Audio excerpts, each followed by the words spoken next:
We continue. I think I've met all of you. I'm Yanni Kotsonis. I run the Jordan Center, which is hosting this entire two-day event. After the scholarly presentations and the deep research, we also need people who can speak to a public, right?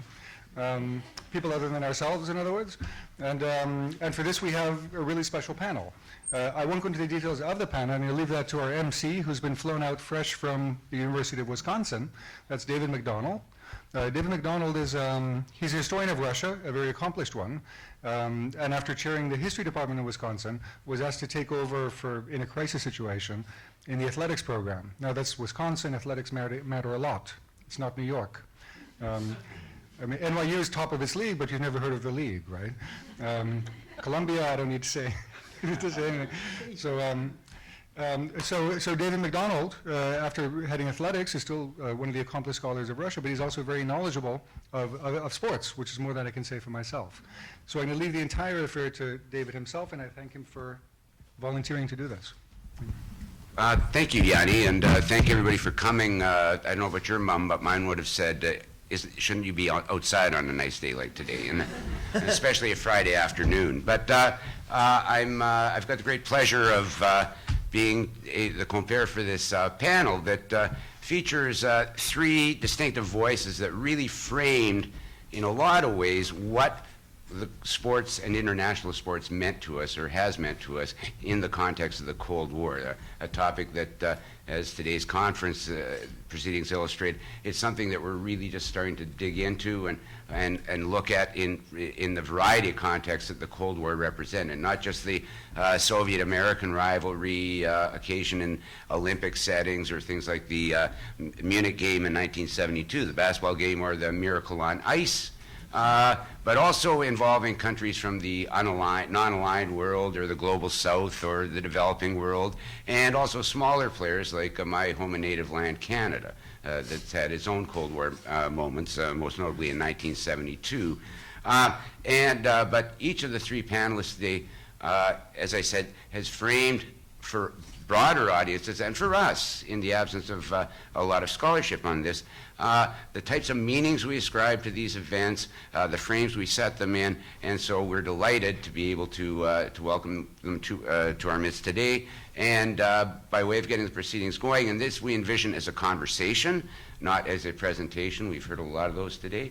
All of them very edifying, I assure you, and we all feel the benefit of them. But I think it's an interesting chance to test perspectives and comparative viewpoints in an open setting. And so what we're going to do is I'll introduce each of our panelists, and they'll make a brief introductory statement, and then we'll throw it open to questions and answers. And my job, I guess, is to be a combination of kibitzer and traffic cop. So the first person we'll hear from, and we'll proceed in succession to my left, is Amy Bass, who's professor of history. I thought you'd like that. Professor of history and director of the honors program at the College of New Rochelle. And she has written extensively on a variety of issues relating to race and gender and their interaction with sport. Her book, Not the Triumph but the Struggle, the 1968 Olympic Games and the Making of the Black Athlete, is recognized by my colleagues in American history as a real path-breaking work in understanding the relationship of the representation of race and popular culture and sport in modern America. She's also got a strong reception for her book on Du Bois, entitled Those About Him Remain Silent, The Battle Over W.B. Du Bois. She has published in a lot of more popular web and electronic media venues, as well as with CNN, Opinion, and the Christian Century. And she is the editor of a series with Temple, and has been a long time, is that fair? Long time researcher for Olympic coverage for. She was the most precocious researcher for Olympic coverage for NBC, and it's a duty she continued as recently as 2012 with the London Olympics. So, Amy, please. Thank you. If you could call my mom later and say all of that, that would be great. I wrote notes down because I'm a historian, and if I don't, then the whole program will be mine, and I won't stop talking.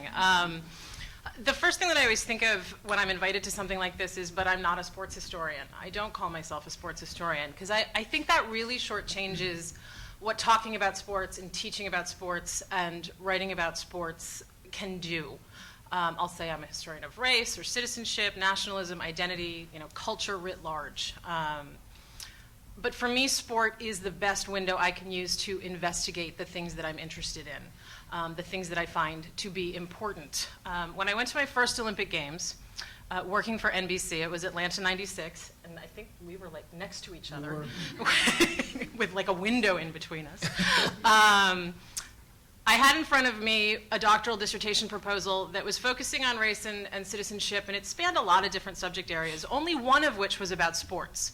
There was one chapter that focused on the Black Power protest by American sprinters Tommy Smith and John Carlos at the Mexico City Olympic Games in '68. But then I went to Atlanta, and I ended Atlanta on the infield of closing ceremony with the U.S. water polo team, and I was like, this is the greatest thing ever. I don't want to ever do anything else except this. So I came home and trashed everything but the one chapter on Smith and Carlos, and turned that into the entire dissertation and the entire book. But it seemed to me that this was what I wanted to do. It seemed to me that this was all that mattered. I wrote recently a mammoth State of the Field essay in the Journal of American History. And what I said essentially in 22,000 words was that to write about sports leaves out nothing. And the Cold War is certainly no exception, especially when examining sport in the post-war era, if you want to do so with nuance and with complication. Take, for example, a book that I'm sure many people in this room have read, Jules Teigel's classic book, Baseball's Great Experiment. It's a history of the integration of baseball. Is it a baseball classic about Jackie Robinson? Absolutely, but it's so much more than that. Teigel makes the Robinson narrative useful from a variety of perspectives, particularly in terms of using baseball's integration as a means of understanding the contradiction between the universal mission of democracy that the U.S. espoused throughout World War II, the four freedoms and what have you, and the ongoing consequences of Jim Crow on the domestic front. And all of that was within the context of an America that was transitioning from a nation at war to a nation that was at Cold War. So for my own work, Teigel really provided the foundation for my own approach to contextualizing Smith and Carlos's Black Power action and the movement behind it, the Olympic Project for Human Rights. And that had to happen within the political and cultural workings of a Cold War world. One of the things that Teigel makes really clear in his book is that America's most visible example of interracial harmony was also a weapon in Cold War politics. And indeed, sport is that critical space within which to explore the machinations of Cold War culture, particularly in terms of my own work, the red baiting and the racism that is deeply embedded in the dynamic between Cold War politics globally and concurrent civil rights and human rights movements in this time period. So on the one hand, the Cold War, from my perspective, created this political climate in which the United States became intently focused on winning gold medals. You know, the Cold War invented the medal count for the Olympic Games, that bettering the Eastern Bloc counterparts who were growing their own gold medal-making apparatus was a goal. And members of the Olympic Project for Human Rights, in terms of my first book, really recognized how the threat of black athletes boycotting Mexico City would play in this context, and they used it to their advantage. It mattered if they didn't go, because the medal count would be all the worse for it. So just like Joe Louis sort of transcended his racial identity, albeit very briefly, in the name of democracy in his bouts against Max Schmeling, sprinters like Tommy Smith and Lee Evans and their cohort were considered to be this vital American effort against the Soviet threat. And this enabled them to wield some power and issue some demands for racial equality on the home turf that they wouldn't have had in a different context. But there's another side to this, there's another hand to this, and that's that the Cold War created a new kind of pressure for athletes to toe the line on behalf of country, casting rebels like Smith as treasonous and ungrateful to a country that had offered him such amazing opportunity, and then at the same time rewarding a figure like George Foreman, right, who waves an American flag around the ring after defeating his Soviet opponent in Mexico City, and leading members of the OPHR to cast him as an Uncle Tom figure within a civil rights context. but he's a Cold Warrior, right? He's a Cold War hero from a national context. So the Cold War creates this almost impossible situation that I have been investigating for most of my career at this point in terms of elite black athletes, whether those who are traveling the world in terms of the US State Department, someone like Wilma Rudolph advocating for America's democratic ideals and virtues, or those who are capitalizing on their spotlight to try to make social or political or cultural change in the name of both civil and human rights.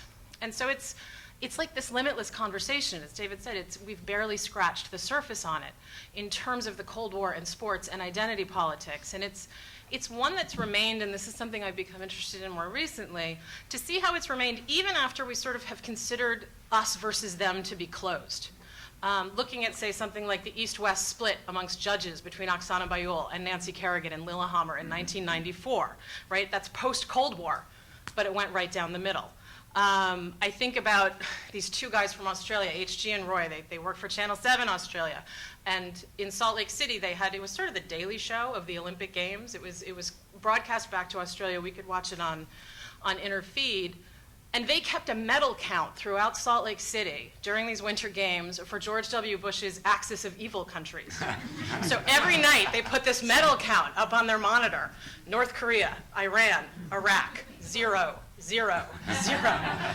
And that's the power of a Cold War legacy, right? And Salt Lake might be the ultimate sort of example of that legacy because it's, again, as David mentioned, at Salt Lake, you have the members of the victorious Russian-crushing, U.S. hockey team from Lake Placid lighting the cauldron. Why are they there? Why are they in Salt Lake in this time period? They're there to reassure an anxiety-ridden post-9/11 America that the us can overcome the them, right? That the dichotomy is still there, even though the them is no longer the Soviet Union. It's a new them. So I look at that, the appearance of hockey's ultimate Cold Warriors to light the cauldron that night.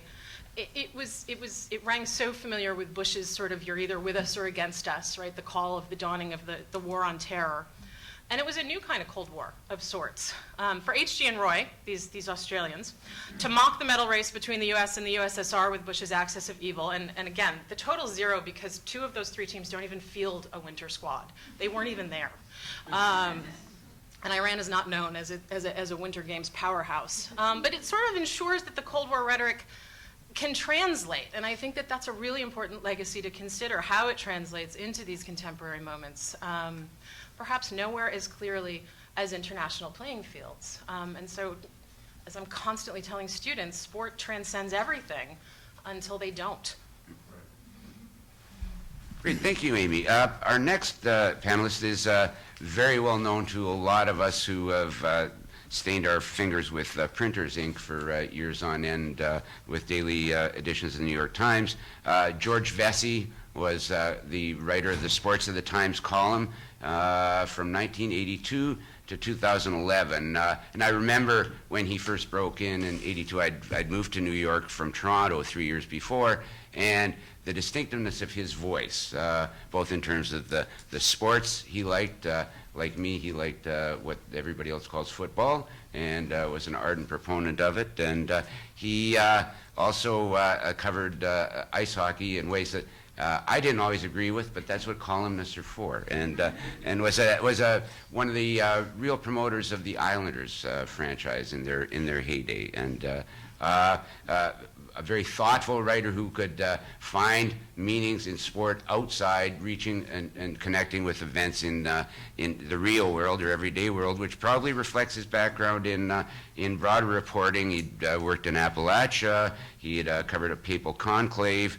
And since retiring from the Times or retiring from his column in 2011, he's continued an active publication career that he began when he was in active service. He has covered most of the last 8 Olympics. He covered the Goodwill Games. Those of you who remember them from the 1980s, the first sign there might be cracking in this Cold War conflict. He brought to his analysis of the Cold War a much more nuanced, much less Manichaean or bipartisan viewpoint than a lot of us had, probably reflecting his own roots in New York and in Brooklyn, as I recall. And that made him a very distinctive and thoughtful voice who often lent a much richer texture and perspective to coverage, to really what was still daily press coverage than you usually encountered in the press. So, George, we're delighted to have you here. Please. Thank you very much. So, well, Brooklyn was the mothership, but I grew up in Queens, which was the next borough over. However, I appreciate what you had to say about the broadness of it and trying to. I'm not a historian. In fact, as Peter O'Toole says in My Favorite Year, he says, I'm not an actor, I'm a movie star. So I'm not a historian, I'm a SPO writer. Yeah. And trying every day to prove again, just to catch up with whatever I see out there and to bring in different strains of things, but being out there on a day-by-day basis. You try and get a broader picture, but you're only as good as the events and the things you're out doing. So, but thank you for the introduction. I know you try to get the experts to tell you things to get the broader view. When I was assigned to cover John Paul II's first trip out of the Vatican in 1979, I didn't know much about religion, although I was covering it, but I was covering it as a general assignment reporter. So, of course, what do? You go down to Washington and find some smart-ass Jesuits to tell you all about liberation theology, and that went over well with them. But you always try and find people who know stuff, and usually there are historians and clergy from one side or the other, somebody who will give you the broader picture. My job very often was just to get off a plane and cover something, whether it was news or somebody blew up a mine, to discover what causes mines to blow up in the middle of winter. Had no idea, but you have to find out on the fly. And a lot of that, I liked it. I liked living on the edge, going from place to place and learning. I hear the phrase Cold War and what the Olympics meant and the battle, if you will, between these two powers.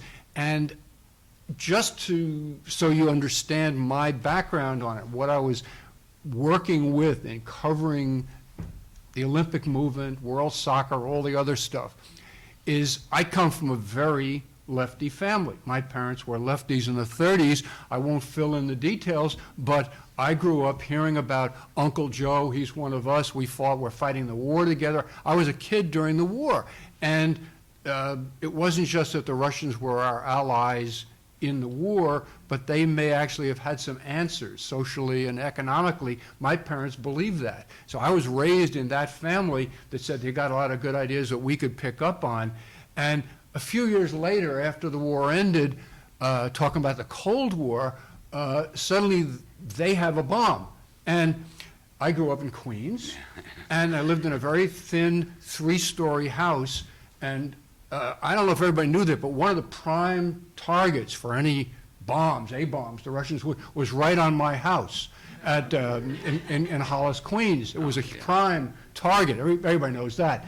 And and what's worse was that I had the attic room. There was a little room up in the top, and I figured, wait a minute, they're going to get me and not my brothers and sisters down below. So there I am, a kid can't quite believe that we're at war with our friends, and now, or at least a Cold War with our friends, and all these things are up there flying, and sirens, and people, air raid drills and all that. So I grew up with this dichotomy, which of course has wrecked my life and left me much more complicated than I might have been. But it really kept me from ever taking medal counts and the evil empire stuff too seriously. I didn't need George W. Bush to know not to take that seriously, but I knew there was something wrong with this picture. It wasn't that my illusions were good. Like, my mom was still believing that Fidel had done wonderful things in Cuba. And I came back from Cuba in 1991 for the Pan American Games, and my mom said, oh, that must have been wonderful.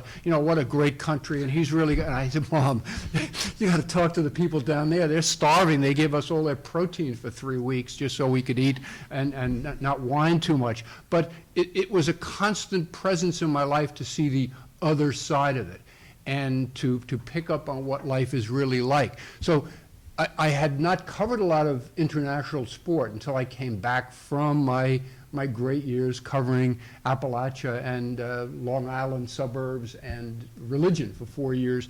And I came back to sports in 1980, and one of the first things I was assigned to was the World Cup in 1982 in Spain. Great place. It was in Barcelona. Can you imagine?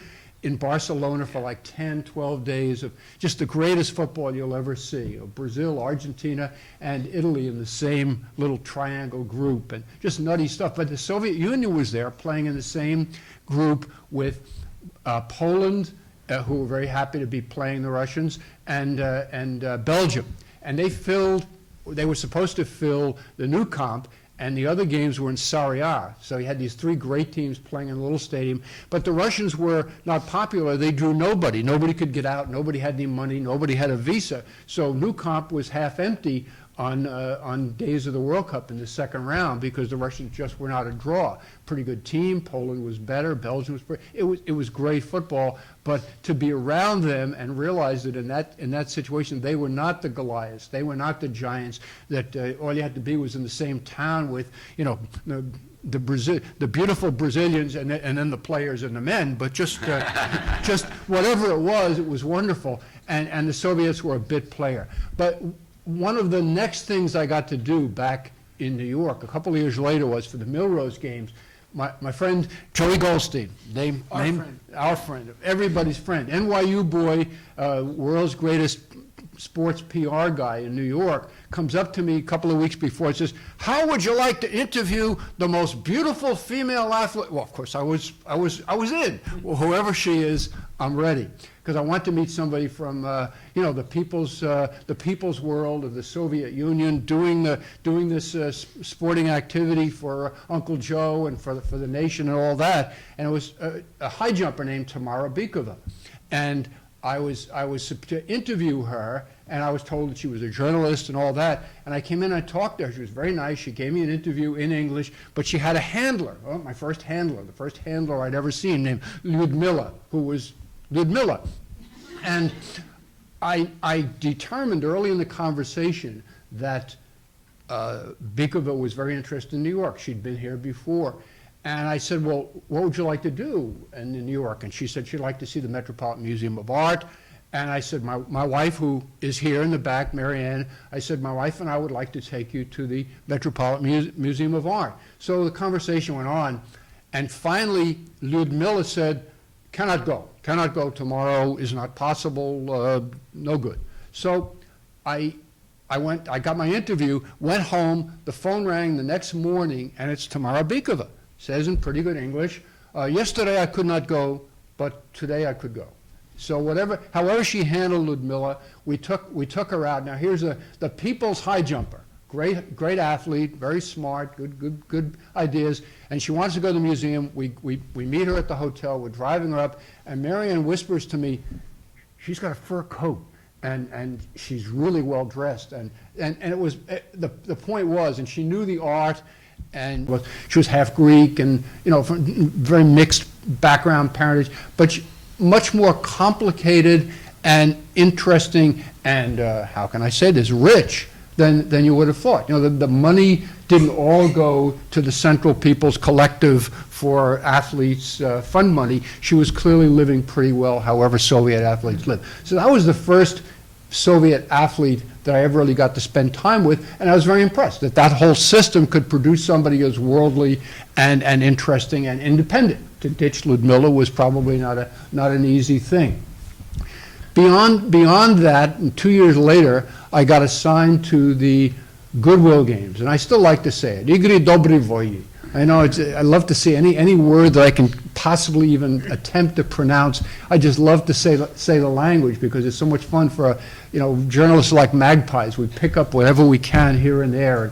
I once found myself saying round trip ticket in Prague in Czech, trying to go out to Martina Navratilova's hometown. So you're always trying to just be a little bit feet on the ground, not a foreign correspondent manqué, somebody who would have been a foreign correspondent if he had the guts, but going into safe places like Moscow in 1986. So this was the big assignment, and my wife and I flew over there, and it just happened that the flight left on July 3rd and landed on July 4th, my birthday. So we get off the plane and we take the passports, and there's this very grim, you remember this, Marion? This grim soldier, he's looking at my passport, he's looking at me, he's making sure that, and then he turns to me and says, "Happy birthday." and you know, happy birthday. A Russian, a commie, said, I don't know, do any of you, you know, I can even say, do any of you remember, did you cover, were you at the Goodwill Games? Just out of curiosity. Okay, well, I don't know, we know you were there. Well, no. Anyway, the Goodwill Games were this amazing thing started by Ted Turner for his television empire, but he was preaching his gospel. I mean, he was the holy fool. I wrote a whole column about how he fit the Russian novel, Dostoevsky, Tolstoy, the idea of the holy fool going out and just making a spectacle of himself. I mean, we have a few of those, but they're not holy these days. But he was the real thing because he actually had some positive things. He'd put his arm around some communist official and he'd say, "Here I am with this commie pinko buddy of mine. And it's not just about the games. We have to save the..." And then we all knew his speech by heart. Well, here's Turner in Moscow. We know his speech by heart, and he's with his commie pinko buddy, and he's giving talk. And John Feinstein is always one step ahead. Like journalists we get tired of hearing the same speech from the person we're covering. And there's Turner. He's giving the same speech, and just before Turner gets to it, John Feinstein in the back of the room would yell, "And what about the elephants?" and it would drive Turner crazy that the John had his speech down pat. But there we were in Moscow in the middle of the summer, you know, this grim, terrible place, warm. We're out in our shirt sleeves buying ice cream right after Chernobyl. They said don't have any milk product. So Joe Durgan and I went out and bought the ice cream. But you have to get your feet on the ground. You have to understand what the place is like. And we wandered around, went to the events, took the sports as seriously as maybe they deserved or even more. But the feeling that goes back to my childhood of sympathy, closeness to another part of the world. One night I got in a conversation with a translator, a woman who was working in the press room, and she started to talk about her father and his service during the war. I don't know if he was in Lenin, the siege. I don't remember what he was in. But tears came to her eyes, and she said, "Why do we need to be fighting? Why are we enemies?" And to see tears on the eyes of somebody from the other side, how strongly they felt it. Very emotional people, if I can. Is that a fair thing to say? Emotional, full of life, and unhappy that we couldn't all be in the Igry Dobry Voyu forever. And on the last night of the Goodwill Games, I'll never forget this, in a city that didn't have a lot of food, the only way Marianne lived, I had good press room food. They were giving us their protein and their vegetables. The only way she lived was Blinis in Gorky Park. The Blini stand was open, and you could actually put money out and get something back, which was a revelation. And then she found vegetables. People were selling stuff, getting off the train and selling in the open market. But the last night at the Goodwill Games, all the telephone operators brought in dried fish wrapped in wax paper and warm beer. And I'm sitting around, me and my buddies, my journal buddies, Callahan and Feinstein and the rest, and we're drinking beer and eating the fish and just having a great old time. And if I remember nothing from the sports events, it's that. My parents would have understood, economic system, be damned. And it's years later and all the stuff going on, and I've been to Cuba and I've seen the Russian ships starting to trail away and the tensions that were there between those two nations. And I say to myself, I'm still living with the feeling of another time, maybe even before most of your time, colored. I could never get into the boycotts and the evil empire, and that's where I stood. Thank you. Great.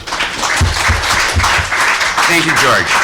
And our final guest is Jeremy Schaap, a rare bird in television sports for the fact that he is an extremely enterprising and tireless investigative reporter. He's got a singular beat for ESPN. A lot of you will know him from his work on E60. He shows up often on Sports Center, Outside the Lines, NFL Countdown, and even College Game Day. He has won awards for his work, most recently an award for an expose he did on a special segment of E60 regarding some guy named Sepp Blatter and FIFA. as if the Swiss could be corrupt, but they have the chocolate and the cuckoo clocks after all. But he has a weekly podcast. He's tried his hand at nonfiction writing. Those of you who've seen the movie Cinderella Man about Jim Braddock will I hope you'll know that Jeremy Schaap wrote that. Did a great book on Jesse Owens in the 1936 Olympics. He's won numerous Emmys, other awards, but most interesting for this panel and for us, he did a really wonderful piece on the Bobby Fischer-Barry Spassky matches in 1972. And whoever would have thought that would be an arena of Cold War contestation, or that we'd be talking in a North American venue about chess as a sport. But I could go on for his entire allotment on his numerous accomplishments, but instead I'll concede the microphone to you, Jeremy, and thank you for coming. Thank you. I am not nearly as qualified as Amy or George to sit on the panel, but I do cover, as you've heard, a lot of things about the intersection of sports and the world at large. And I think I was drawn to that because I grew up in an environment where sports and politics were constant subjects of discussion. And my father was a well-regarded sports reporter, as many of you probably remember, Dick Schaap. And like George, they had more eclectic interests than most of the people covering sports, and he covered a lot of Olympics. I've covered 8 Olympic Games. My father was one of the preeminent Olympic sports journalists. When he was very young, he published a history of the Olympics. He continued to have a hand to maintain interest and to cover Olympics for the rest of his life. He wrote biographies of several Olympians. Bob Beamon, who set the world record in 1968 that lasted for 23 years. Tom Waddell, who was also on that track and field team in 1968, the greatest track and field team ever assembled. And I was 10 years old when the U.S. defeated the Soviet Union in the Miracle on Ice game. As for many millions of people, it was something I'll never forget. And I think more than anything, that really sparked my interest in the Olympic movement, which I continue to study in international sport. My father, like George, covered the 1982 World Cup in Spain. Came back with stories from that. He was at the Fischer-Spassky match in '72 in Iceland. He was one of, I think, only 7 U.S. reporters at the Moscow Games in 1980. And he had a better food experience than you had at the Goodwill Games. He raved about the caviar, which he said was plentiful and very inexpensive. He wasn't as greedy, he said, though, as Ron Fimwright from SI, where he said, like, just stocked up on tins.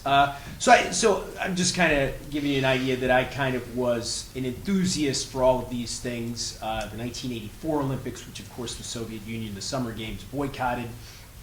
I remember watching every single minute, pretty much, of the ABC coverage of those games. And I was fascinated by those stories. And I'd known people who had been involved. They were people who used to come over to our house, guys like Bob Beamon and his predecessor winning the gold medal in the long jump, Ralph Boston, who was a Cold Warrior for the U.S., guys like Muhammad Ali, who was, before he became radicalized, a Cold Warrior for the U.S. at the Olympics in 1960.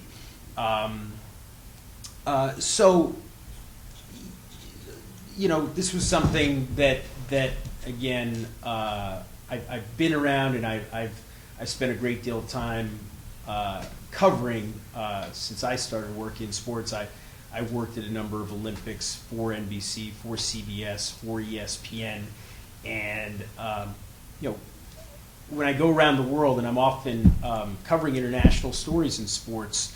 I did a story about the torture of soccer players in Bahrain, the mistreatment of workers in Qatar recently. All these things are legacies in some way of the Cold War and alliances that were made at the time in a bipolar world. I think most vividly back to George and I both covered the U.S. soccer team at the 1998 World Cup in France. And the two ugliest things that I've ever seen in person in sports were the final two games of the U.S.'s qualifying round matches when they played Iran in Lyon. And of course, the U.S. Was despised even by the Persian emigre community in France because of our support for the Shah and and deposing Mossadegh. So I mean, it was an ugly scene. Even these are people who didn't have any affection for the regime in Iran, but very little as well for the U.S. And then just a few days later, we were in Nantes, and the U.S. was playing Yugoslavia. And of course, that's an even older story. The Yugoslav crowd was very riled up. There was, especially at that time in 1998, still a lot of anger. Yugoslavia at that point was basically just Serbia and Montenegro. It was still called Yugoslavia, though. And of course, the U.S. had immediately supported Croatian independence and Slovenian independence, Macedonian independence, and as Croatia was historically aligned with the West, Serbia with the East. So the Serbs despised the U.S. They thought that they had been unfairly portrayed in the world media as the perpetrators of all the crimes that had taken place in Bosnia and so forth. And that when they beat the U.S. and drummed them out of the tournament in 1998, they were very gratified. So you see this wherever you go. U.S. silence on issues.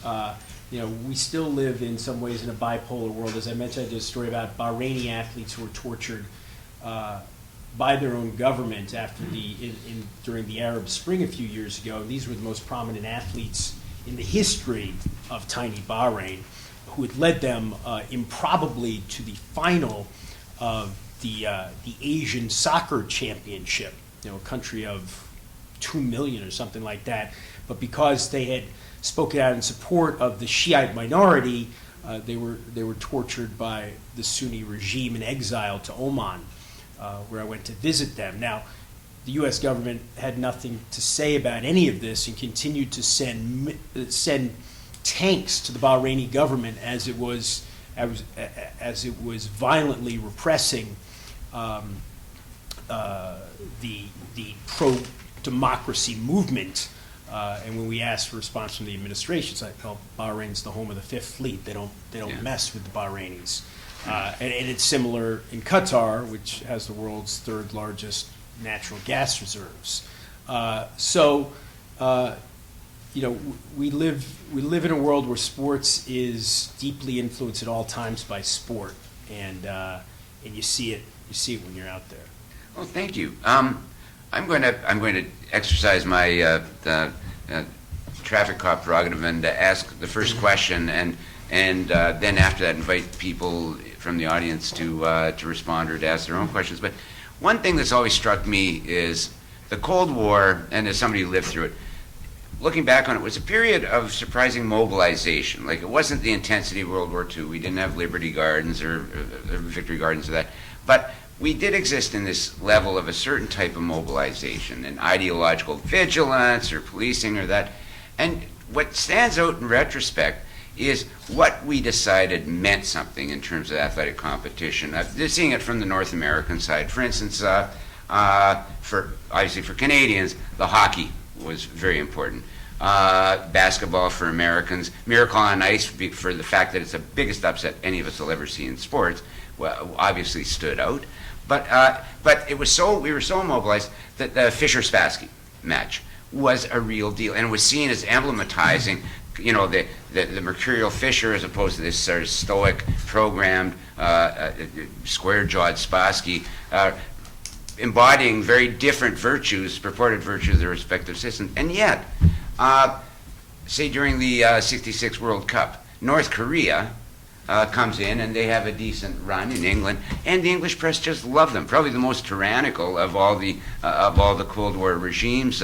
Russia, outside of people, Czech hockey players, Polish football players, Hungarian water polo players, but none of these sports really occasion a great deal of ideological interest on the part of North American audience. And then you think Olga Korbut, Nadia Comaneci, a lot of the gymnasts, the figure skaters and that, who were as lionized by our audiences as they were somehow Martina, but that's a very different story, much more complicated. But they were sort of made honorary citizens of our realm, or de-Sovietized or de-communist. And what's your sense of what went on behind how North American audiences selected what meant something and what didn't mean something? What were competitions that were really political and what were just were sports? Well, I think Rune Arledge was responsible for making I think Olga that's fair, yeah. Korbut Yeah. a celebrity, making Nadia Comaneci a celebrity. But he was also responsible for putting the medal counts up every 5 minutes. The Olympics, as we now know them, as this global spectacle which so many people pay attention to, is really a creation, of course, of the Cold War. I mean, until 1952, when the Soviets show up in Helsinki, they had skipped the Winter Games in Oslo. They'd been invited to London and San Moritz in '48, but turned down the invitation. It was kind of an overgrown kind of country club around a big track and field meet. Yeah. And when the Soviets show up in 1952, it becomes us versus them. And the ratings go through the roof eventually, although it wasn't really until 1960 and CBS had Rome that it became a TV spectacle. But the stage had been set, and Arledge took advantage of it. And you could take these little pixies, whether it was a Comaneci and a Korbut, and make them heroes to American audiences because they were beautiful and they were accomplished and they were charming people. But when it came time to exploit the other side of it, in Lake Placid, for instance, and these are the big, bad, nasty Russians, they did that too. But, part of the narrative, as many of you know, is that it really was a question of, like in Fisher-Spassky, an American or Western individual who doesn't have this tremendous funding from Washington or from the state capitals going up against these systems. And these vast systems that had been mobilized to win this ideological war. I mean, most notoriously, of course, with the East Germans. Yeah. But in the Soviet Union, what Ceausescu and his regime did to the gymnasts, it's unspeakable things. I mean, what happened to the Soviet gymnasts as well, which has been documented, and the East German female swimmers, they were taking it more seriously. They were backed by their governments in a way that the Western athletes weren't, and so it was Western individualism against Eastern socialism and collectivism. So it was easy to create narratives around that. Is my point. George? Well, we were certainly set up to believe that it happened, and when the wall came down, and we started to get more of whatever the truth is about what those systems had been willing to do to their athletes, the people that were taking stuff, and how their lives, their bodies were wrecked as a result. It sort of added to the narrative, even at a point when the narrative wasn't as gripping because the wall was down, and now people were streaming back and forth across Berlin and into Leipzig, this lovely city where we spent the World Cup seeding draw and all that. And yet in the same place, they were feeding steroids that wrecked women's bodies to this day. So you could say that they were willing to do things, and nothing like that would ever happen in this country, where athletes would be used by the nation or by their teams or by their league. We would never permit that in the land of the brave and free. So it allowed us to feel good, at least until National Football League players start to shoot themselves in the chest to preserve their brains for the autopsy. I think there's a lot of skeletons and a lot of things under rocks in all hands, but it does ultimately get back to the competition. I mean, going back over Bob Edelman's book about sport in Russia, originally going back to people playing ball in neighborhoods on scruffy fields and getting built up and charging a few kopecks or whatever it was, and that there were actual rivalries before there was the national fervor. There were neighborhood teams and intercity teams and all of that. So it is human to compete, and it is human to compete across the nation. One thing out of all of this, evil empire or not, some people thought that the Canadians were the evil empire, actually, for beating us so regularly in hockey until they began to get the point a little bit, or win an upset once in a while. But the feel for a national team, that had gone on even before 1980. I mean, there were some great series between Canada and the Soviet Union in the 70s. The U.S. started to put them in. The U.S. had a good hockey team in the 60 Olympics on a Saturday morning. I was at Newsday then. The guy that was covering was a ski guy, and the game was on Saturday morning. We didn't have a Sunday paper, so he didn't go to the hockey game. The game against the Czechs for the gold medal? Yeah. It was Saturday morning, so why bother? But we learned to love a national team, and it's TV. And just to close the thought, that the first, maybe the greatest team we've ever had, national team, would have been the 1980, the Miracle on Ice team. Yeah. I would say the greatest team that I've ever covered, team, was the women's soccer team of the 90s. I've never seen anything like it. Like the founding fathers of this nation, whoever they were, but we were primed to enjoy a national team, and there was a team of great individuals performing so well, pulling games out, winning easily, winning tough, and we could now appreciate it because the international sport, the good side of international sport, there was no ideology involved. I mean, I never heard those women talk about beating the bad guy, the bad women, or this or that. It was always, winning for the sake of it, for being good as they could be. I would put that as the best team I ever had. The most fun I ever had covering the Olympics was 1984 in Los Angeles with the women's volleyball team. I've never enjoyed the Olympics more than going down to Long Beach every day and covering that tournament. So it prepared us to enjoy it. It's not all bad, the idea of the competition. Going out and hearing "Oh Canada" play, the beautiful Soviet anthem, which resurfaced again. It's not all bad to be in the stadium in Moscow in 1986 during the Goodwill Games, and to hear their anthem, this beautiful anthem, played over and over again as they won medals. You can understand the nationalism, but you can also love other people's nationalism. People swaying back and forth on the ice on their skates while "Oh Canada's" being played. It has its place. And I think that's true, and I always say anyone who ever goes to a speed skating international event is Dutch. It doesn't matter if you're Dutch or not. Right. For that hour or Right. however long you're Right. at the Oval, Right. you're Dutch. Right. These are people that travel with sousaphones Right. to blow at skaters as they Right. go by. In terms of your original question, and I think to link on a little bit to what Jeremy and George are talking about in terms of competition, I think that the female angle is actually really critical to this.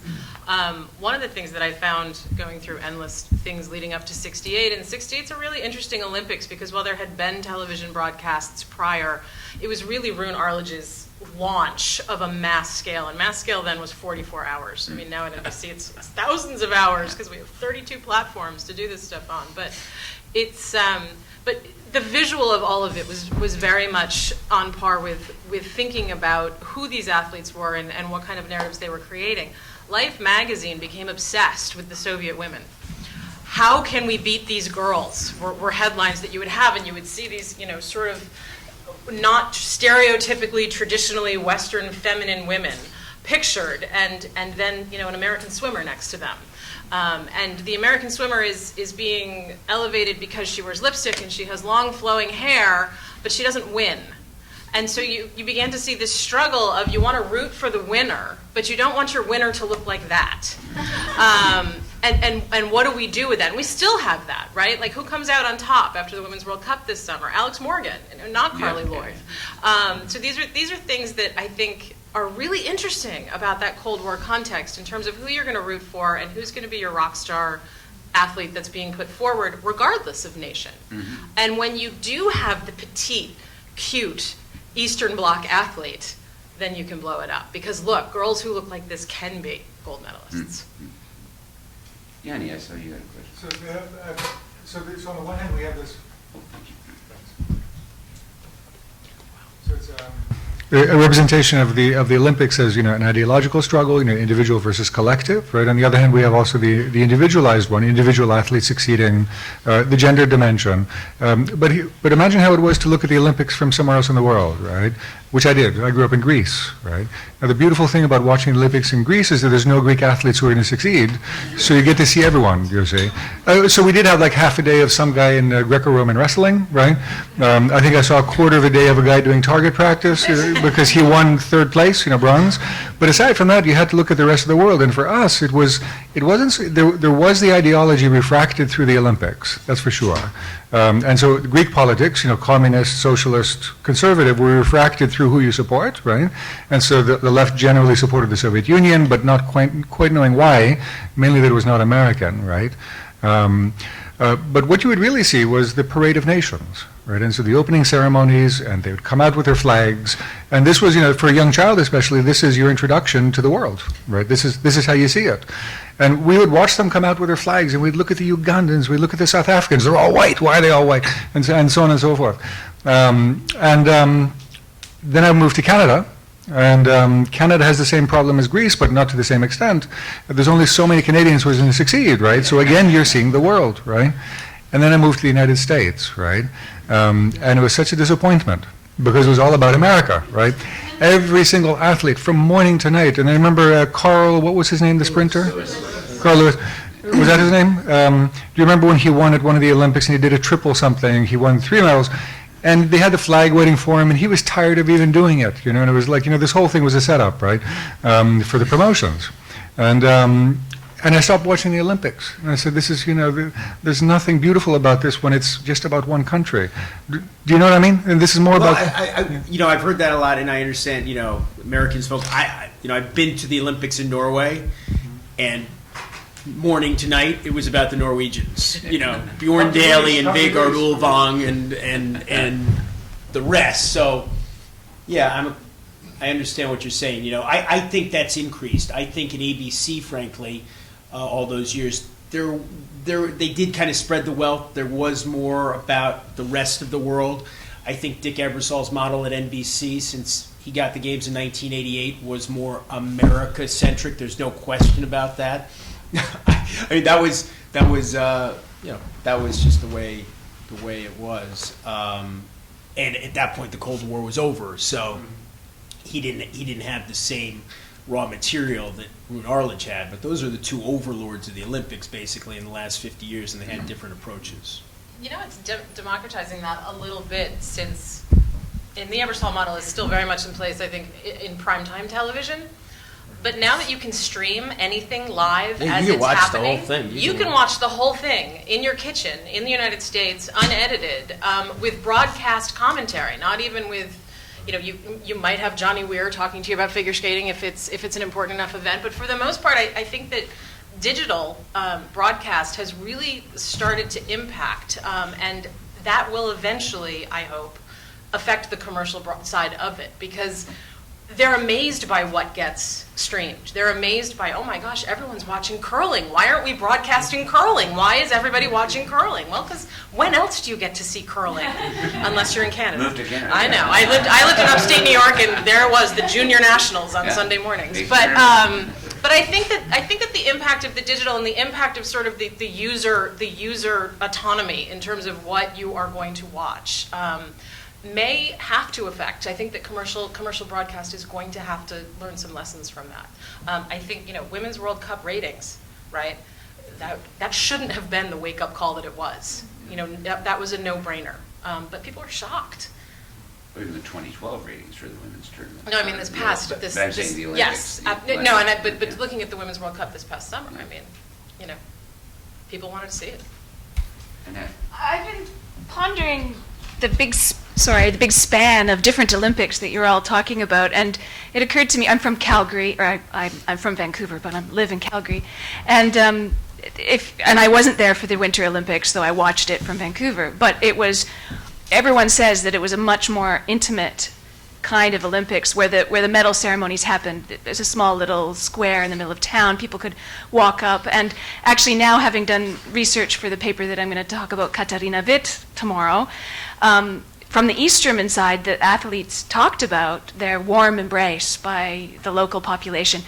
I think it seems to me that has radically changed, that the athletes are completely separated now from the or very much more separated. I'm wondering if, from the reporter side of things, I think you were, in a place like Calgary, were much closer to these athletes, much less structured security checkpoints, all of those kinds of things. I'm wondering if you could talk about that. I would find that the transition over the years.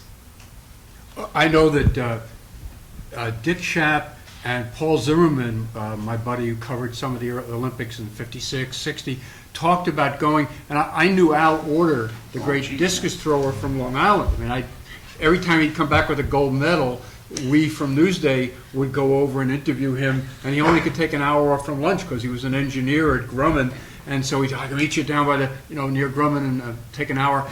And they could go visit him in his room at the Olympics. You could just knock on the door, and you could go in. These guys could just, but security, even before 9/11, security got, for the obvious reasons.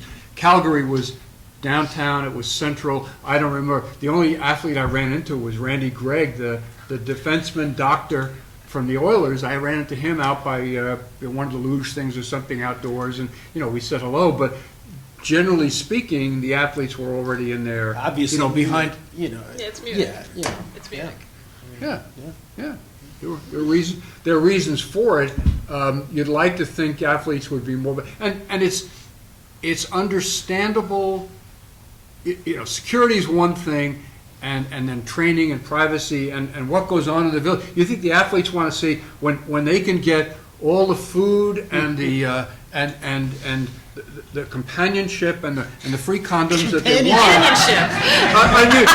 You knew I was getting to that. But the point being that they're having too much fun. He's a gentleman. They're having too much fun to want to talk to us anyway. I don't blame them. That's really fun. Well, in 1936, which was really, they had bungalows in Los Angeles in 32, but in 36 it was a more elaborate kind of athletes' village, and there was no security, there was no gate. Jesse Owens woke up with tourists knocking on the window of his room, and locals as well. But obviously, the whole thing has just gotten so much bigger, and less intimate. I mean, I covered Winter Olympics in Lillehammer, 20 years ago. That's a tiny town. Albertville's a tiny town. It's spread out around the Alps. But now you're talking about the Winter Olympics in Beijing. I mean, they were kind of self-contained. Everything is bigger, more security. It's just totally changed access. It's funny though. I feel I have to say though, George. I was talking to someone who will remain nameless, but someone at the top of U.S. basketball, and he was after the Beijing Olympics. And he was talking about how stupid all of us people are who cover the Olympics, for praising the U.S. basketball team, for disdaining the five-star hotels in Beijing and all that stuff, which we'd come to associate with the previous dream teams, and they weren't cohesive anymore. And everybody said they won in 2008 because they stayed in the athletes' village and they sacrificed and they didn't have the 600 thread count pillows and all that stuff. Like, you guys are morons. You know what it was for them? Nobody could reach them. Their wives, their girlfriends. They had 6,000 women from around the world who were interested in meeting NBA players, and it was basically a free for all. Summer camp. Yeah. The other thing that's changed, the Olympics have changed, and there's been major turning points with Munich and what have you. But being an athlete has changed too. I think the first time I met Shaun White, he was like, "Hi, I'm Shaun," and I was like, "Great, picture." The next time I saw Shaun White, you couldn't get four people in with him, and they all worked for him. And so I think that part of that is on sort of the transformations that sport has also made, and the actors within sport. That being an athlete, and it's for a very small percentage of them, and certainly when you're talking about the Olympics, it's the smallest percentage of them, right? Because most everyone's going home without a medal. Being an elite athlete is a different beast in terms of how industry and commercialization and capitalism has had an impact on being an athlete, an amateur athlete at that. Could I backtrack a little Please, bit? of course. If I could backtrack a little bit, we were talking before about the rivalry in the Cold War between the United States and the Soviet Union. I mean, that's the main theme. And Jeremy brings up the anti-American sentiments that he encountered in '98 in France at the World Cup. Some of the hardest feelings that I know about in sport have taken place within the Soviet bloc. People who hated them from up close and personal reasons, whether it was in the Olympics or others. I give you Martina Navratilova, and I was honored to be able to write her book with her. And one of the stories she told me working on the book was that when she was 12 years old in Prague, she played up 14, 16-year-olds. She played against a Russian girl in a tournament and beat her. 1968 this was, by the way, November or December 1968, right after the Prague Spring got snuffed. And Martina goes up, she's a little skinny kid, nicknamed Stick by her stepfather. And so Stick goes up to the thing, looks up at this big Soviet girl and says, "You need a tank to beat me." And that was Martina. But that's the way she felt. I mean, blood in the water between the Hungarians. I met some of those guys years later at the water polo venue in Pepperdine in 1984. These guys had gone out. They left Hungary the next day in 1956. They never went back, and they'd moved to Australia and Hong Kong and Singapore and every place you could make some money and be free. And then they came back to that. Those guys had gone for blood in the water because. And then the third thing is, if any of you have seen the great documentary from the World Cup in 1966, one of the themes is the hard-nosed Russians playing the Hungarians, Soviets playing the Hungarians, and there's one shot of a Soviet player, we don't know if he was Russian or not, elbowing a Hungarian guy over this little ledge and into the stands. And the bobby pulls the guy out, and the Hungarian player gets back and goes on the field, and the narration says, "The bulldozer has beaten the artist." The idea that the way they played was different from the way the Hungarians played. But they had something to prove, and they were trying to prove it in their way. Hungarians were the Dutch before they were the Dutch, and playing this beautiful total, pre-total football. And the Russians just made sure he wound up in the third row. So those were rivalries. Our stuff, I don't even know that Americans have ever gone in to play the Soviet Union saying, let's get back at them for this or that. And the rivalries among them were such, I think to some extent the story is apocryphal, but we talked about the 1960 championship in Olympic hockey. And the story is that Nikolai Sologubov, the Russian defenseman who had lost part of his foot in Leningrad, he was so eager to see the U.S. beat the Czechs that he came into the U.S. locker room and said, "You guys," they were at altitude in Squaw Valley, "take some he's gesturing, he doesn't know a word of English, use oxygen, you can really go get them if you guys just suck up some oxygen between periods." And that became one of these kind of myths of the Olympics and et cetera. From the guys in 1960, I heard they were like, "Okay, yeah, of course we're going to take oxygen," but they appreciated the gesture. And we can't really talk about in the Cold War and sports without talking about defections. And you brought that with the Hungarians. They all stayed in Australia. But this was there was a vast security apparatus that had to be built to keep athletes from the other side from coming over here. And of course, nobody went from here to there. It was all the other. And whether you're talking about Cuban baseball players or you're talking about Czech tennis players or Russian dancers outside of the realm of sport, this was an embarrassment, of course, to a society that was supposed to be creating a new utopia. And we know that Soviet hockey players were in contact with North American agents throughout the mid and late 80s. But no, the point about the intra-block rivalries are really well taken. I see a question back there, please. I have the Yeah. microphone. The microphone is power. I'm glad you mentioned Czechoslovak athletes, because I grew up in that Cold War era, and certainly sports were political statements and expression. And I remember when Czechs beat the Russians in hockey in '69, and we marched. I was from Karlovy Vary, and there was a Russian hotel, and we marched to beat up the Russians who stayed in the hotel. But I have another question. I happened to be actually interpreter for the 1980 Olympics, and but I was not interpreting for the Czechs. I was interpreting for the Poles, and I happened to also have Miloš Forman visiting, and I thought, oh, what a great! And he wanted to meet the Czech team, and so I asked the hostess, and she said, no, you cannot have Miloš Forman visiting the Czech team. So I took him to the Poles, and they were all excited. They welcomed him, and vodka and cuckoo's nest, and He couldn't see the Czechs because he was a defector? yeah. So I was wondering, in your covering all these different competitions and different in the Cold War era, have you noticed any differences between the nations, the Eastern Bloc nations, in handling this kind of situations? Were they some of the... I don't know that I could say differences. I mean, probably individual cases, but I don't know about from nation to nation. Let's say, would the Poles be more liberal than the Czechs or Russians, the more blocked? Or, That's hard. I couldn't.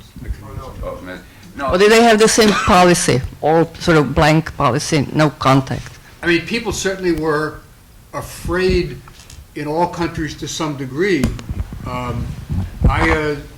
Zanova, who was a friend of Martina's, I got to know her very well. A great figure skater, never quite won the medals because she had to defect. Came over here and did the ice follies and all that.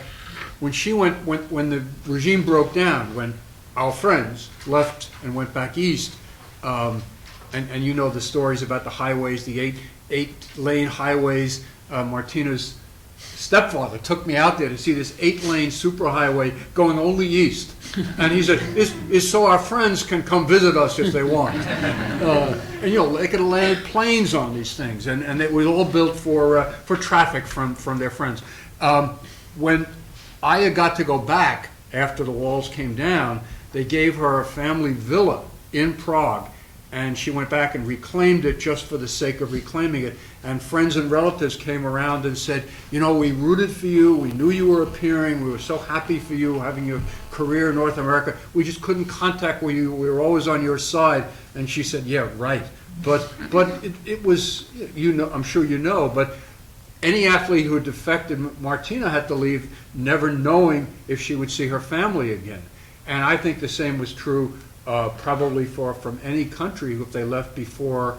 And then all of a sudden, you had all those great Soviet hockey players are playing in the National Hockey League. And the people that we've been, brainwashed, if you will, or attempt to brainwash to think of these as the evil empire, Slava Fetisov is one of the great leaders, and he played in New Jersey for a while and then went out to Detroit. And he's a guy that everybody is looking to and saying, this is the kind of, anybody wants as a teammate, anybody wants as your captain, as your assistant coach. He was a classic athlete and leader, and yet we didn't know him as a human being until he got out of the Red Army and came over here to play. It was when Fetisov was with the Devils. I was covering the Devils for a local news station here, and it was just kind of this surreal experience because here's Slava Fetisov. I mean, the model of the Soviet hockey program, and he's being coached by Herb Brooks. Right.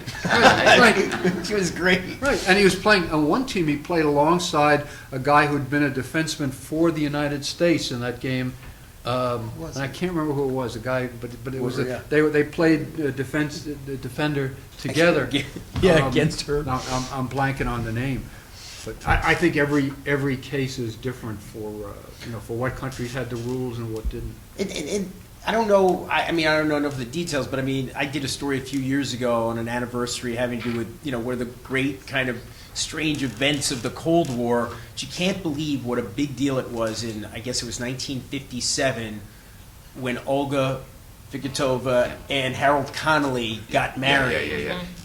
She was a champion of the Czech system. He was a great American hammer thrower, and their wedding, which took place in St. Stanislaus Square, right, in Prague, had more people than any wedding there ever. It was something like 120,000 people. It was covered like a royal wedding. It was a global event because East and West had come together in that way. And it was, considered this perfect union.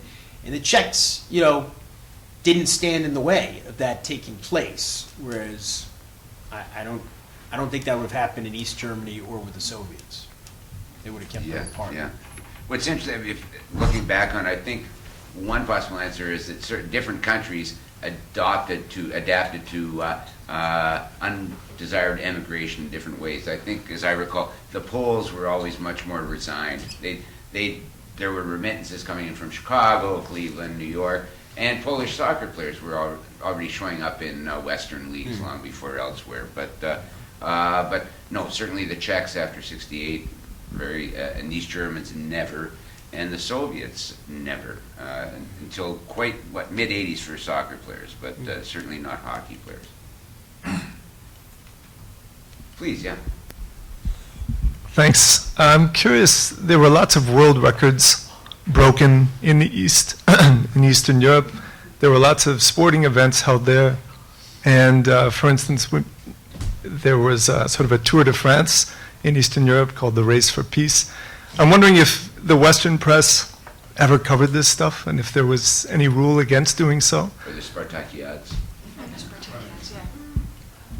I never did, in that era, so I can't speak to it.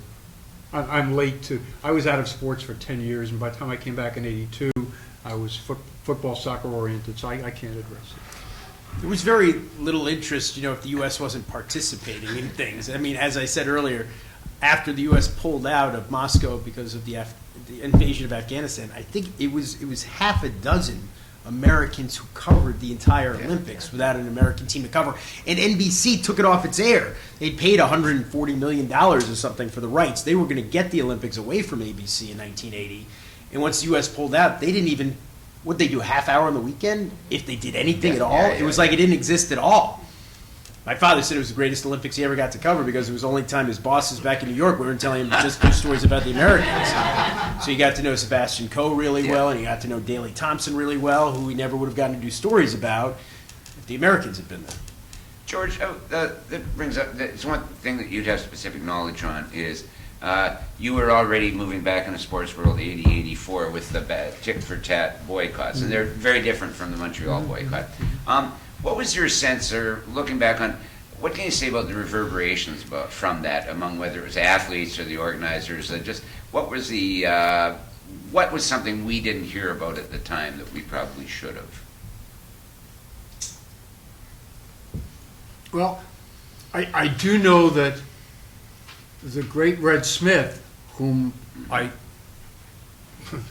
would never say I replaced, but I sort of filled in after he left, in 1980, he wrote a column ripping the United States for pulling out of the Olympics, and the Times wouldn't run it.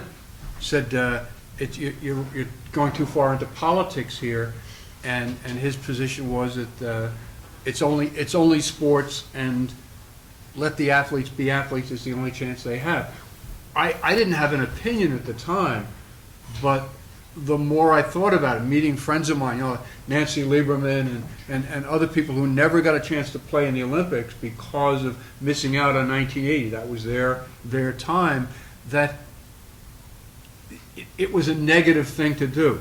And although I admired Carter a lot, I think Red was right. So that sort of, I gather you knew that Red's column had not made it, but the Times just decided that, you're only just a little sports columnist. You don't have the right to have an opinion when when world politics intrudes on it. 84, I covered that one in LA. It was my first Olympics, and I had the sense that it's clear that the Russians were missing, the Soviets were missing, and the East Germans were missing, and you know, I guess China was there, China was right? there. So, Yeah, but- Romania and was Romania was there. But it wasn't until '88 when I was in Seoul. Great place, great time. But it was also my first Olympics because everybody was there. Except the Cubans. Well, yeah, exactly. And the North Koreans. Right. It was so much more vital to have all these, you know, forget about the medal count, but just the idea of the competition, the names, the people, that it was a much bigger game. And I think I might have even written a column about that, saying the feel of it. Great. I mean, the boycott in the '80 didn't achieve anything. No. There was no point. There should have been a boycott in '36. That might have achieved something, but in '80 it didn't do it. And by '84, you understood the Russians had to do what they did. I know in 1980, it talked about perception and what the networks would do and so on. In 1980, U.S. definitely wasn't going. Tom Callahan, who was then working for the Washington Post, was trying to get a visa to cover it, and he kept going to the Russian consulate day after day to get the visa. And the guy said, "Oh, you come back tomorrow." So a couple of days before, somebody in one of the American papers, either the Washington Post or the Times, had written a piece saying, "A grim, gray feeling settled over Moscow as a joyless Olympics began." And the Russian consulate officer held this story up and said, "Mr. Callahan, read this story for me." So Callahan's reading the story, a grim, gray, and Callahan says, "I see your point. I won't be back tomorrow." So at least they had the courage of their convictions. Yeah, another thing that hasn't come up, and in a way, the idea of the Soviet Union team, as unsophisticated as I was, having come along from outside sports and back into it, I never realized, Americans maybe didn't make these kinds of distinctions. I didn't realize till I got over in 1988 to cover the basketball tournament in Seoul that 4 of the starting 5 of the Soviet Union, we were calling them the Ruskies, they were Lithuanians. And they were, I just read the other day, and I don't know where I read it, but I was doing a little prep work, that after the gold medal, of course they get the gold medal team and they take a team picture, the 4 Lithuanians went off in a room and had their picture taken together, and as one of them said, that was our team picture. And we were just beginning to get a sense of that. Fast forward that by 3 years. When did you know? It wasn't the sledgehammers on the walls in Berlin, but Mike Fratello, who was the coach of the Atlanta team, and they made a trip over to Eastern Europe, and he was watching the Soviet Union basketball team practicing, and their star center was Sabonis, Lithuanian. And Sabonis played for Real Madrid. He was getting his bad ankle taken care of in Portland, but he was expected to play for the Russian team, for the Soviet team, and at some practice he went up to, and what was the name of the little coach, the little Russian? Okay, so he went up to him and said, I tell you got something wrong here. But, what do I have wrong? Sabonis wasn't there in 1988 when the Atlanta Hawks toured. I was their translator in the picture. At that point, Sabonis was important. But where was the practice where he said to Gomelski, "I know speak Russian"? Said to him in English. Fratello told me that. I thought it was later. You know what? Is Fratello a historian? But he was there. No, he's not a historian. He's only a basketball coach. Why let truth get in the way of the good story? No, I wouldn't if it's not true. But I wrote it and never heard. I mean, Fratello told me that story, and he said I was in the room with the Turner people, and Sabonis said, "I know speak." Bob, don't tell me it's not true because No, he wasn't saying that he was incapable of speaking Russian. He was saying he didn't want to speak Russian. I've been telling this. I've been telling the story since then. So if it's not true, all right, I'm It's gonna. grandfathered, you're fine. I don't like to be, but that's the story I was told, and right after that, it broke up. It couldn't have happened, you're saying? No, I think, No, it just didn't happen in Mike Fratello's presence. That's all I'm saying. But these are Okay. apocrypha that, I'll never Like deeper trust him meaning. again. Thanks a lot, Bob. He's, You shouldn't. You shouldn't. I mean, I could go on and on about what he was like when we were all in Russia, Soviet Union together. Fratello? Oh, oh dear, they didn't call him the Tsar of the telestrator for nothing. oh dear. The Tsar part. What do you All right, suggest? I resign. I think he had a control issue. Yeah, I was wondering if you, during the events you covered, what interactions you had with Russian or Soviet journalists, sports journalists, and if you had any sense of how they were covering these events, and any similarities, differences, like what were the narratives they were working around?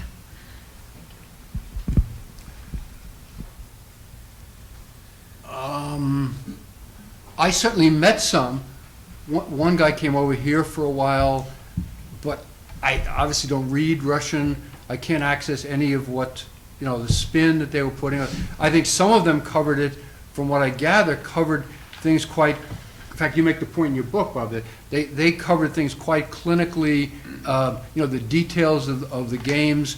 They didn't have too much opinion in there, except as how it might have affected the coach's strategy and so on. They weren't looking for the broader picture, which some of us might have been trying to do, from our perspective in the West, or, seeing things in more of a sociological view or political view, that they were covering it. They knew their job and they did it well. They were known as experts. I mean, some of these guys I'm blanking on his name, but somebody I talked to, I believe in a, Was he short? I don't remember. I don't. You Vladimir put Geskin? somebody. Was Was it Vladimir Geskin? Geskin, I know the name, but they were experts, and their English socially was quite good when you met them. So I know that I relied possibly even on Bob's putting us together for things. But as far as what their actual work does, or their work habits, or their point of view, I'm not qualified to speak on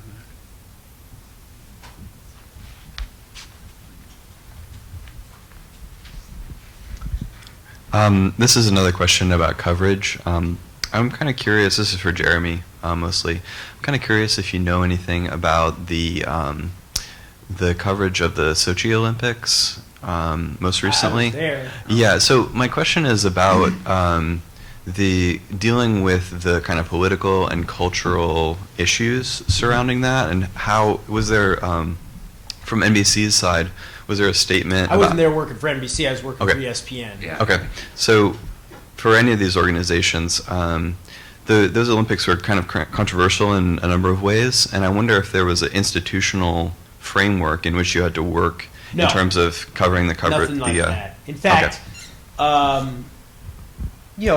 you think about that stuff, but I had done, months before going over to Sochi, I'd done a whole show about the new anti-gay laws that have been enacted in Russia. I had met with Russian dissidents in New York, LGBT activists. So, I mean, I would have been, I guess, on some kind of a radar if they cared at all. But there was nobody even. I suppose there might have been somebody technically monitoring our transmissions, but I was just doing like a dozen live shots every day from a position overlooking the Olympic Park, and they're live. So I never saw a Russian official. I never spoke to a Russian official. We covered the Pussy Riot story. We covered the beating of the Pussy Riot members. With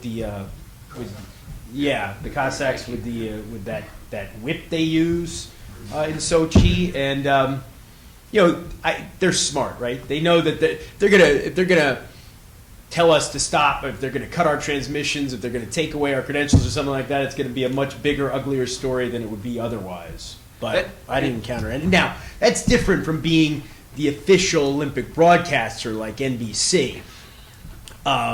We're piddling compared to that at these events. That's understatement, but they didn't interfere with us at all. Well, and there was an interesting, going into Sochi, there's the whole hype of it's, most political games ever, most controversial games ever, and it was like, hello, Hitler hosted the games. But, Ukraine, Kiev explodes in the middle of Sochi, and Costas covered it. And it was really interesting because you had Sergei Bubka and you had sort of the Ukrainian athletes asking if they could wear black armbands, which the IOC said they could not. And so you had a lot of political happening that wasn't expected. It wasn't what they thought they were going to be covering in terms of politics. People were, the big thing to buy in Sochi, their sort of version of the red mittens or the Salt Lake beret was these rainbow gloves. And everyone, when they first debuted, everyone thought that's a pro-gay statement. And it was like, no, that's the color of the department store that sells them. And they're $5 and everyone's buying them for their kids. So there were all these sort of, these are the politics that are going to happen. And then politics happen, and it was Kiev, and it was Ukrainian athletes trying to make a statement and trying to sort of, are we leaving, are we staying? And Costas did, I would say like a 4.5-minute essay on it the night that Kiev exploded, and sort of defending, why athletes would want to wear a black armband. And then the Ukrainians, the women went on and took a Nordic gold and got to make their statement.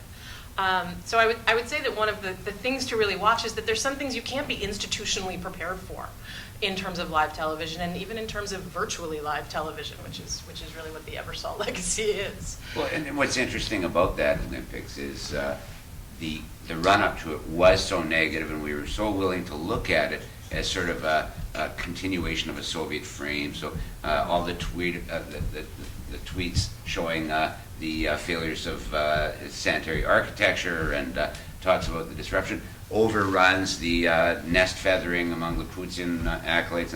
But I think what we've forgotten is the general impression coming out of the games was that they were a resounding success. That the Russians had done a great job of selling their thing, even with Maidan going on, and if you're a media consultant for the Russian government, when they take over Crimea, within 5 weeks of the end of the Olympics, they'd amassed quite a surprising amount of capital and shown a certain amount of nimbleness that we would not have associated with their predecessors, and then just blow it in a New York minute, so to speak. It was a fascinating spectacle. Other questions? Oh, it's Friday night. People have been working. We've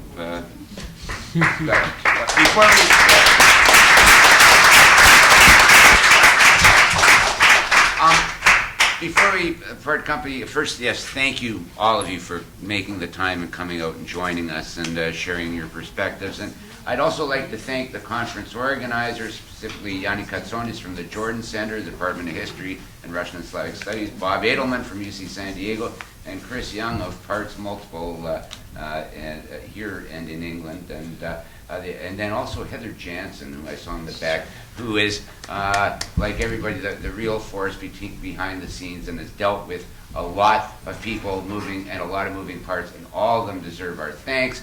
And panelists, thank you, and you can begin your weekend now. Go Mets!